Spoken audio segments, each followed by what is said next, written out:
টাকা বেচলাম আমরা 5,500 টাকা হিসাব করলাম। এই 5,500 টাকা আধা বিঘা মাটির মরিচ বেচে পোষায় না।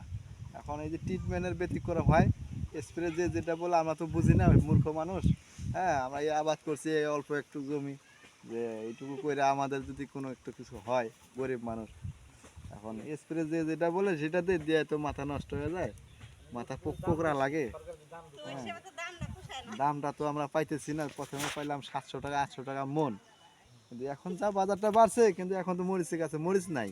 এখন কি করবো চিন্তা করতেছি যে এই আকাল কোকড়া লাগছে, এই যে আকাল কোকড়া লাগছে, এগুলো স্প্রে যে যেটা বলে সেটাই দেই ভালোর জন্য দিয়ে, এখন কোকড়া লাগে মন্দ হয়ে যায়, গাছের ফলও নেই ফুলও নেই কিছুই নেই।